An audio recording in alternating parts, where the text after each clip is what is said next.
right, Jim, we're live at 6 o'clock. Thanks, Randy. And we got at least 4 aldermen that I know of, right? 5, I think. 1, 2, 3, 4, 4 for sure. Okay. And 5, yes, 5, yes. Okay, so we'll start it since it's 6 o'clock. This is the Public Health and Safety Committee meeting for Tuesday, April 20th. I'm going to read the heading here. As permitted, held remotely on Tuesday, April 20th, 2021, 6 p.m. As permitted by Executive Order 2020-07, signed by Illinois Governor J.B. Pritzker on March 15th of 2020 in response to the COVID-19 pandemic. To participate remotely, download the Zoom app or call 312-626-6799. Public Health and Safety Meeting, webinar ID 892-4375-2176. Password 599276. And if anyone had any questions, they were supposed to contact the city clerk. We're going to call the meeting to order at 6 p.m. The roll call, if you're here, say present. Cazares? Here, present. Carr? Present. Klinker is present. Stevo? Present. Hill? Here. Dexter Johnson? And Bill Fahrenwald. I see it there, Bill. Present, just made it. Thank you. All right. And we have Chief Rita and Chief Farr also. Are they both here? Present. Okay. How about, I see Chief Rita. See I'm both. here. Okay, cool. All right. So from there, we're going to the approval of the March 2021 minutes. I sent those to you guys earlier today. Hopefully you had a chance to look them over. I'm looking for a motion to approve unless someone's got a question. I can make a motion. Motion by Cazares, second by Carr. Okay. We'll do a roll call. Cazares, Aye. Carr, Aye.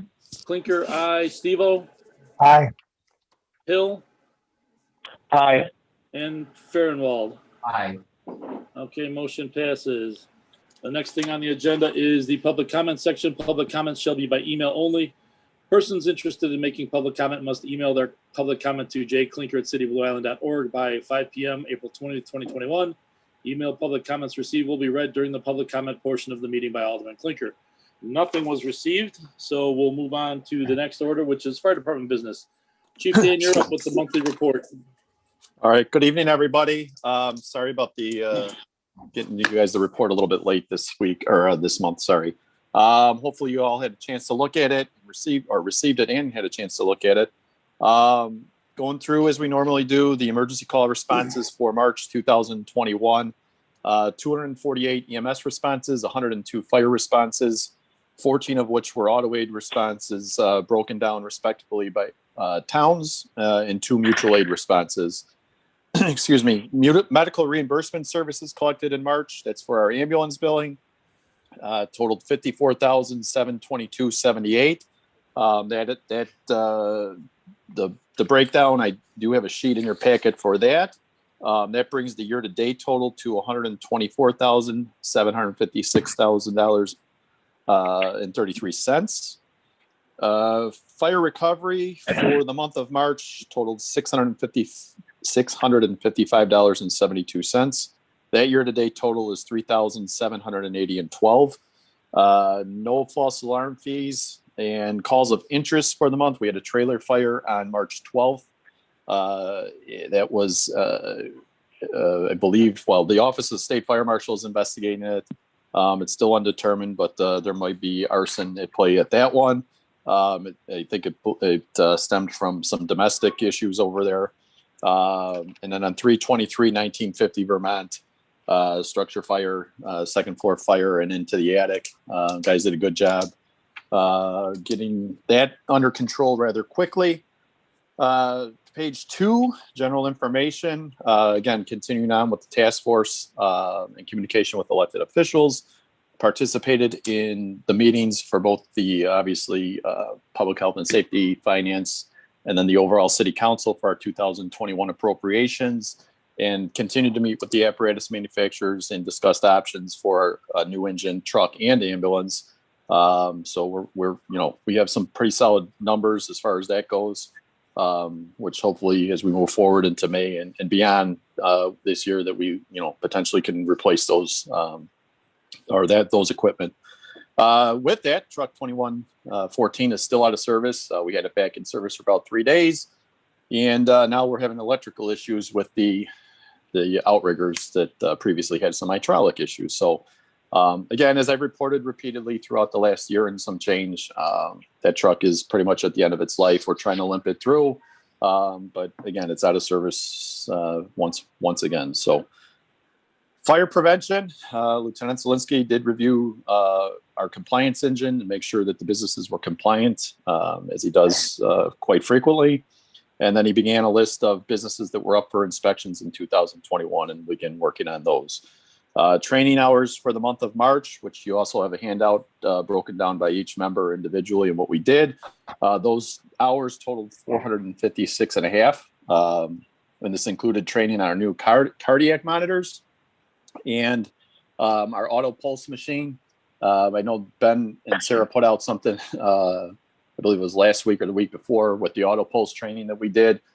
This is going to help aid us in CPR and give our residents that unfortunately need this the best chance of survival. So this was all purchased with part of the CARES Act money that was afforded to us for the ALS upgrade. So again, we haven't had to use it yet, which is a good thing, I suppose. But we have them available. They're on all 3 ambulances now. First out, the training has been done, and they're in service, as well as the monitors. Operationally, kind of in a holding pattern. We're waiting on the tower ladder, like I said, return, or if we replace it with a truck or tower ladder to before we do anything. So nothing too different with what we're doing operationally. EMS wise, again, continuing with the response and preparedness for COVID-19, seeing a little bit of an uptick the last couple of weeks or so. Still nothing like we were at in previous months, thankfully, and hopefully we're on the downswing of this with the vaccine and some other stuff. So again, we're still staying vigilant, and on top of that, we decon after any suspected COVID and or confirmed COVID. We will decon obviously the ambulance, and then the members take care of their personal belongings and whatnot. So staying on top of that. And then the 3 members that are enrolled in the paramedic class are continuing to do well. So they're about a little under a quarter of the way through. They're participating in their ride time, class time, and practicals. So they're trying to get as much knocked out as quickly as possible so they can, get that stuff taken care of sooner rather than later. So they're doing well. Also in the package, you have the breakdown for overtime hours for March of 2021. Again, but higher than obviously is ordinary, but that is reflective of a couple of things. We are still down 2 people that took jobs elsewhere. This is also reflective of the overtime pay for those folks that are in medic school, or if we have to cover their time if they're on shift, which has been obviously ongoing for the entire year. The detailed report is also included in that, so you can look through that. And then the last thing in your package should be the 7G hours, which was for EMS and fire prevention. Thanks, That Chief. was all. You're welcome. Any questions for the chief on the reports? Thank you, Chief. None. Go ahead. You got something, Will? No, go ahead. Go ahead, Bill. Oh, thanks, Will. Sorry. Chief, I just kind of wanted to follow up on your comments about COVID, which there's no question would be so much better than we were this time a year ago. It's probably worth noting for anybody watching that, yes, things are much better. This isn't over yet, though. It's really important. Everyone needs to get vaccinated. It's not just for your own safety and health. It's for everyone around you. I view it as a duty, frankly, that we all need to get vaccinated. And it's because, the new variants are out. They're a little more potent. They're affecting more younger people especially. I know they tend to think that they've dodged the bullet, and they haven't. And they really need to, get the vaccine as soon as they can. And also, around the world, the COVID is on the rise. Today was a record-breaking day around the world, more COVID cases than ever.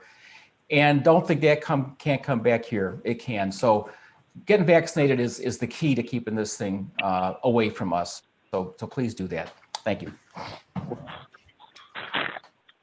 Will, did you have something you wanted to say? No, No. Anybody else have any questions on the reports? If not, Chief, anything under old business? I do not. All right, new business? No, sir. I'm kind of in a holding pattern here until you get your new Right. committee or whatever. Okay. Yeah. So right, thank thank- you to all that, that served and is moving on, and those that are staying, good luck moving forward. So it's been a pleasure the last year and some change, or 2 years with some of you. So thank you.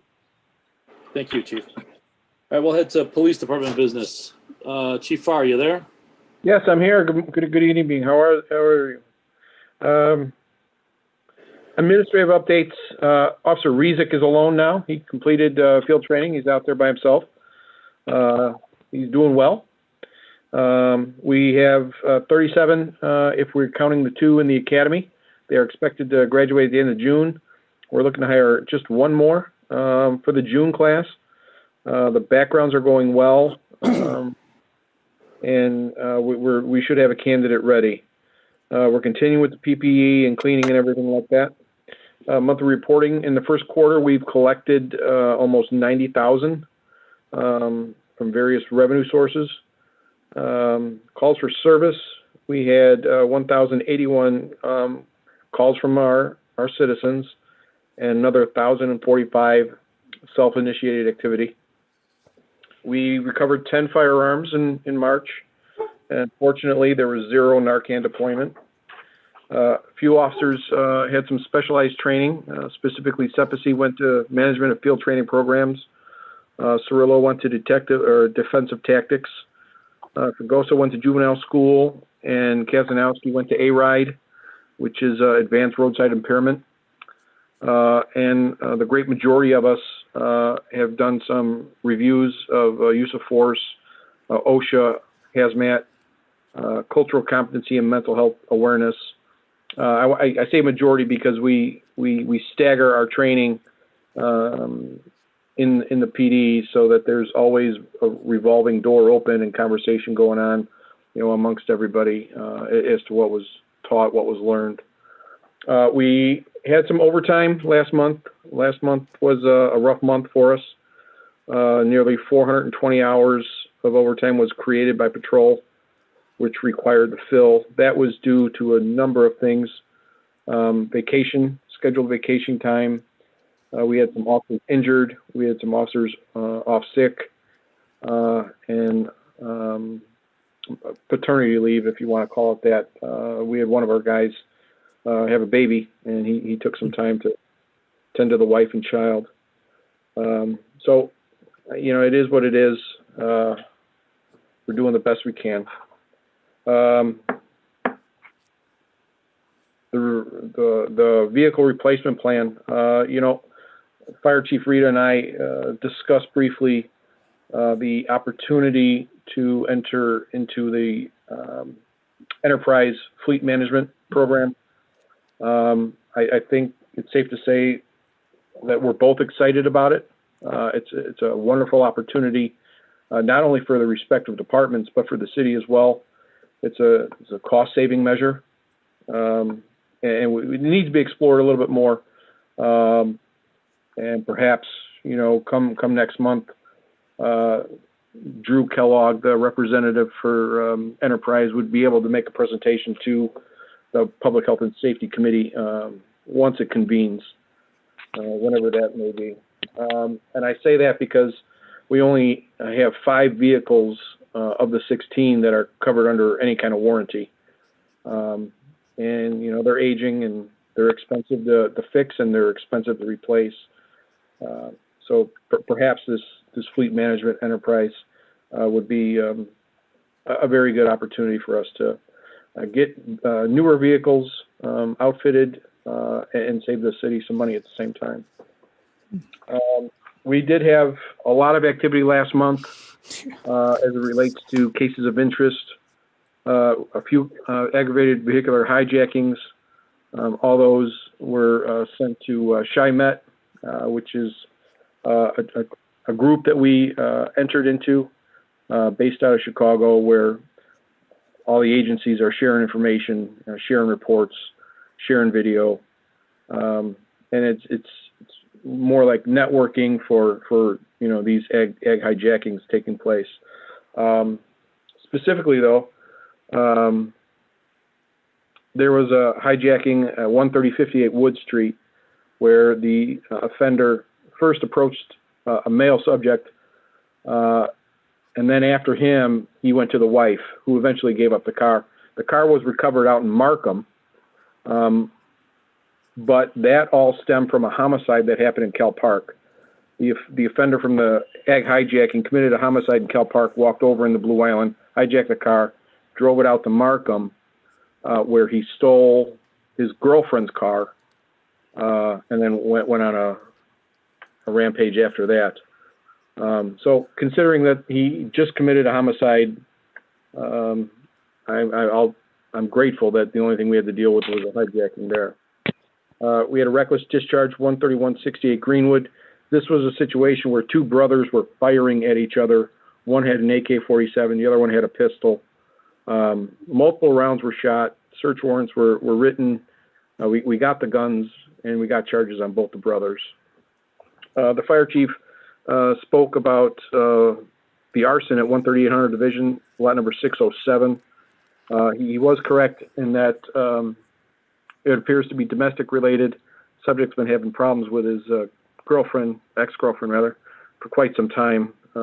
We've been there multiple times, and this was probably the last time we're going to go to that trailer. It looked to be fully engulfed. I wasn't there, but I doubt that trailer is still standing. We had an armed robbery, 12911 Lincoln Street. Your victim was smoking outside, where two subjects came up, and one had a gun. They took her keys. They took her cell phone. It was last seen, last known location rather, was 99th and Halstead. The victim was tracking her phone, which was in the car, and that's the last place we knew it. Maybe they threw the phone out of the car, turned it off, but we lost the signal at that point, 99th and Halstead. We had a kidnapping, 12747 Hoyne.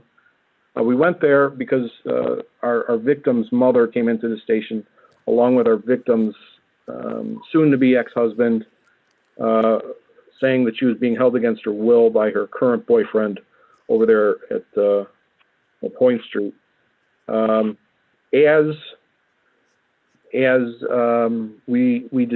we confirmed that she was in the apartment and not being allowed out, we called out the CERT team. During the CERT team, fortunately for us, one of our guys that is on the team began speaking with the landlord, property owner, determining where the panels were for the electricity, the panels were for the gas. While they're there determining that, the offender tries to sneak out the back door, where he is confronted by one of our probationary officers, who we just hired, and he did a fine job of taking him into custody. He was charged with a slew of offenses, and she was beat up pretty bad. So it's unfortunate that it happened, but I'm very happy with the outcome. We had a home invasion right up here on Western Avenue, 13034. Two subjects forced their way into an apartment right above Molina's, where they ransacked the place, looking for drugs, looking for money. They didn't find any. The entire thing was caught on video, and despite the video of everything happened on video, the state's attorney was giving us the runaround about proving charges for these two. We eventually got them. But getting back to the apartment being empty, what our offenders didn't know was that DEA and Blue Island was at the apartment probably an hour before this, where we recovered thousands of dollars in cash and a whole bunch of marijuana and a whole bunch of pills. So that's why he didn't get anything, because it was already at the police department. We had an ag hijacking, Vermont and Wood. This was a Lyft driver. He was originally supposed to meet his fare at 127th and Wood.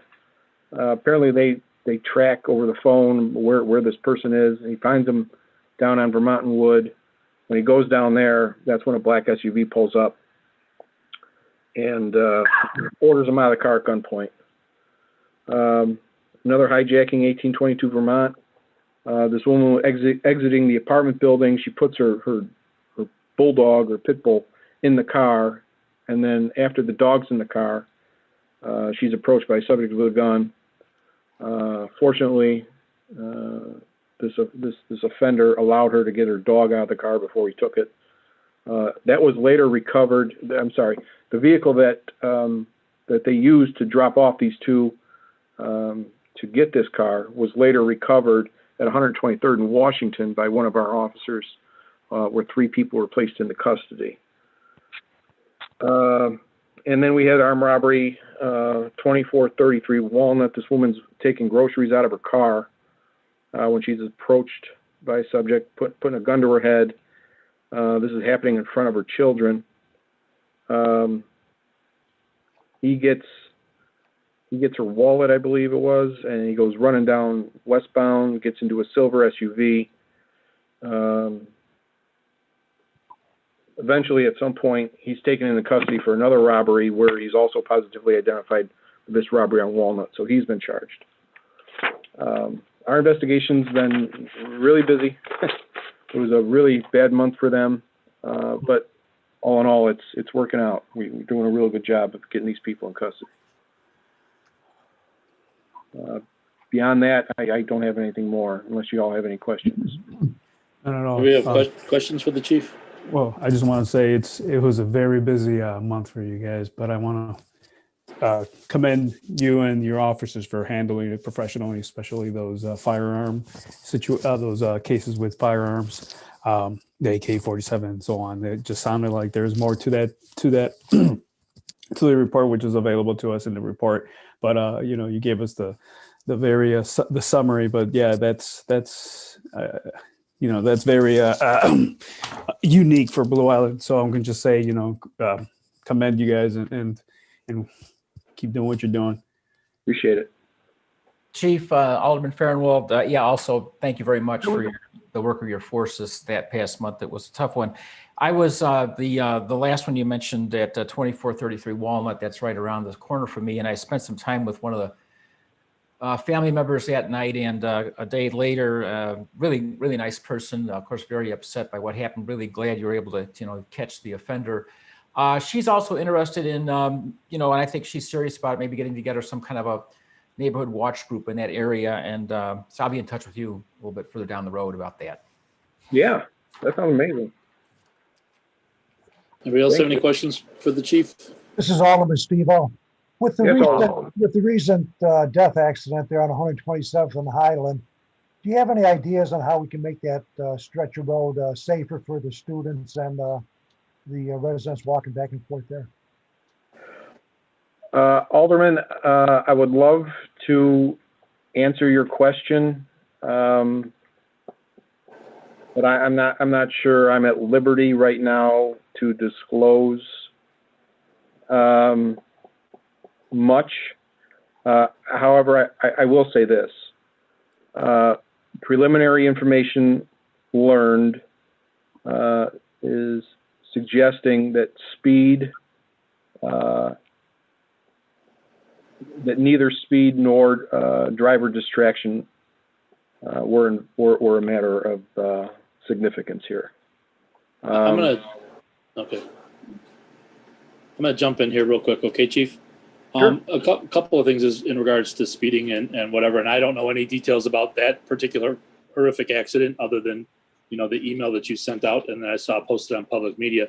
A while back before COVID, Alderman Fahrenwald was talking about speed bumps, and we actually wanted to start a speeding task force, right, Bill? You remember that? Yeah, we had one. I was just looking at the results the other day, but go ahead. Yeah. Yeah, well, we really didn't go anywhere because COVID hit. I mean, that was, I think, Right. Vermont Street was the impetus behind that. Right, So exactly. speeding's an obviously a pretty big issue throughout town, or at least it appears to be. Whether it was involved in that one or not, I have another email which I forgot to put on the agenda that Marisol sent to me. There's a gentleman that lives on 119th Street. He's requesting something be done about speeding on 119th between Ashland and Vincennes, and she wanted to put on the agenda for tonight. I responded that 119th Street from Ashland to Vincennes is actually not Blue Island, westbound, which was his concern was. Alderman Carr actually went over and looked and saw that there are a couple of speed limit signs eastbound on 119th Street between Western and Vincennes. So what I'm getting at here is I'm going to pass this along to Mayor-elect Bellato and or whoever takes over this committee, that's something that needs to be looked at really quickly. And you know, Bill, maybe you can jump in on that too, since we were talking about it and it just kind of, you know, when COVID hit and we weren't, because I think we even had a task force meeting set up that got canceled because of COVID. Yeah, right, exactly. And I was talking to Nelson Esparza, who lives over there, or corresponding with him about a little bit. Now that we're on the other side of all that, Chief Farr and I talked to Public Works, we had developed a plan for Florence, which is going to be restricting turns into the street. That's right, yeah. And I'd like to kind of get on that, and we'll talk about it down the road. And you know, I agree with you. I guess probably agree with everybody's comments here. Speeding, it seems, I don't know, like it's just gets worse and worse and worse as time goes along. And I know there's limited things we can do about it, but I agree we need to focus on it.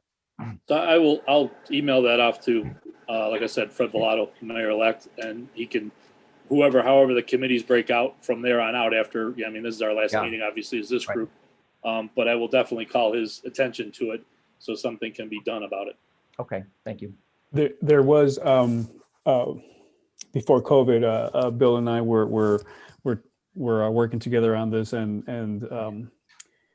we piggybacked at the community development committee. We piggybacked off the need for speed signs and more safety for our roads, and there was a proposed development of speed signs and a far-fetched but possible safe crossing for the train area right there by 127th and Highland. Now, how far that plan will go, or if it's even logical, will depend on, you know, all the red tape and the count, because that's a county road. That's going to depend on that, but there at least was a wish list per se of what we wanted. So I mean, I feel like it's going to be in good hands, Bill. You continue in your you know, what you do and see that through if it's possible.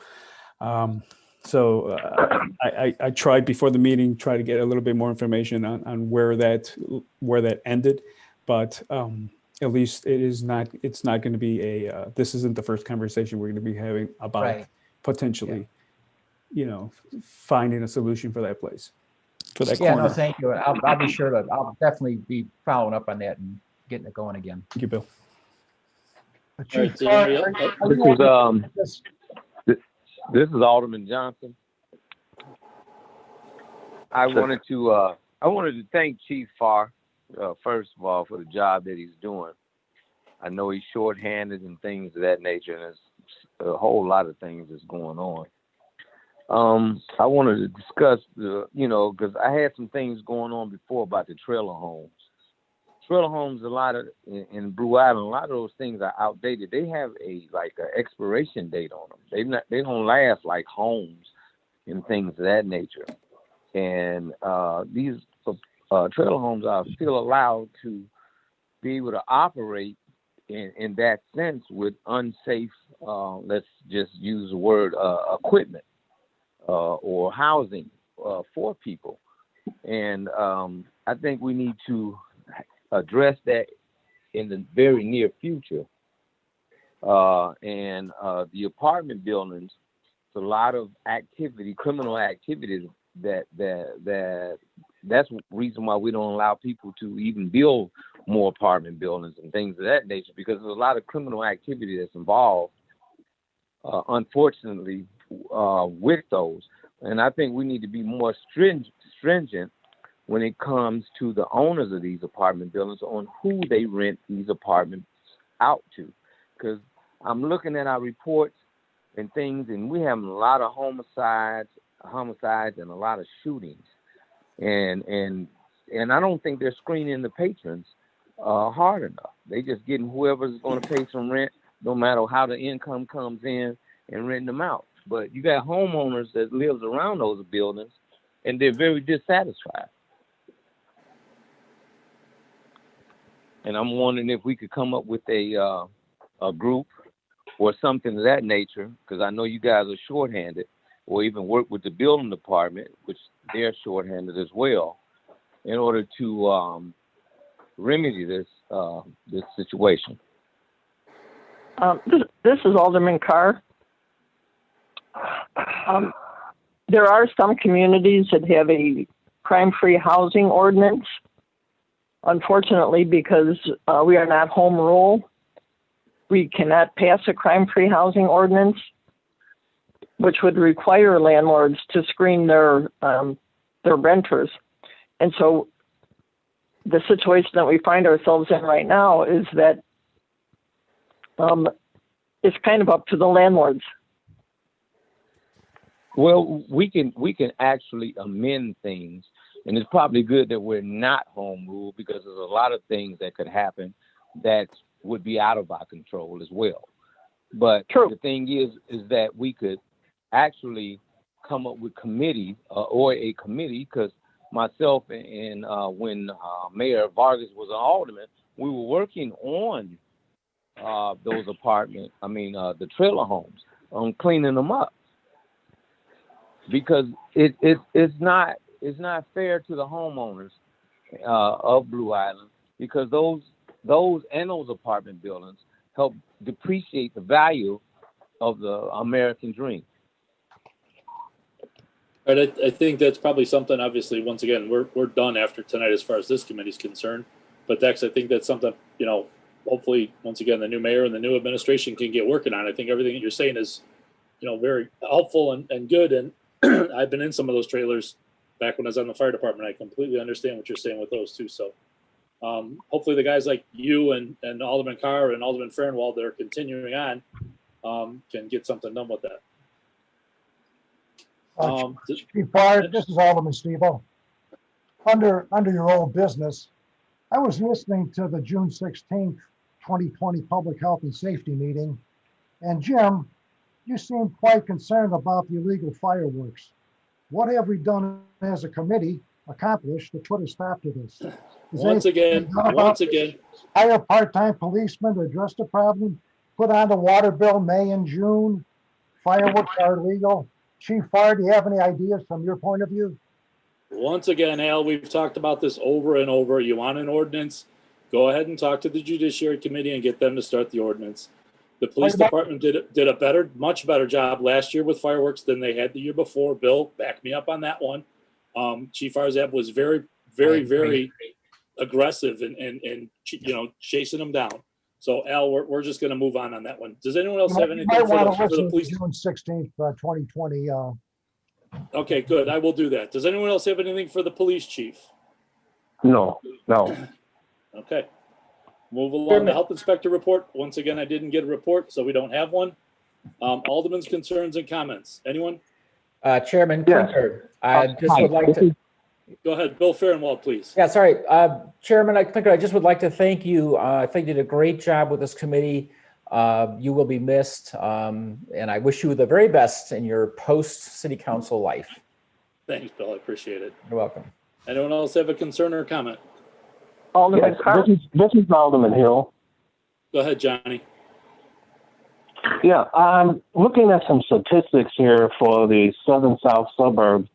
COVID-19 is on the rise.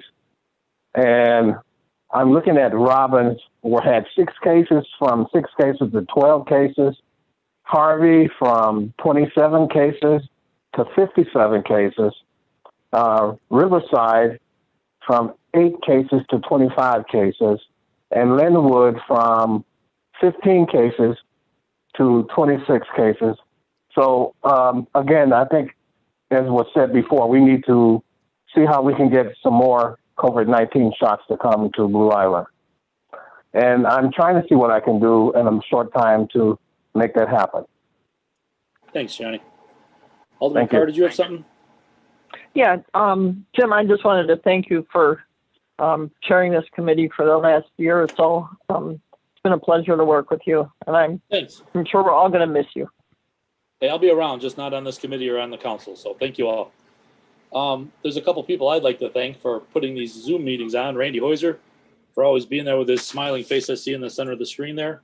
And my man Ben Tomera, who's kept me off of camera as long as he could, like I asked him to, because I don't like seeing myself. There he is. Thanks, Ben, for the last couple of years. Thank you both. Anybody else have anything else? Hey, Yes, this is Yeah, Alderman this is Hilton. I Alderman. just want to thank you, Alderman Klinker. It's been a joy. Thanks, Johnny. Go ahead, Dexter. This is Alderman Johnson. Klinker, we go way back to the Paloquin era. And, we been able to hammer some things out, and some things we haven't. That's life. That's a marriage. And appreciate you being around. I appreciate you pushing forward.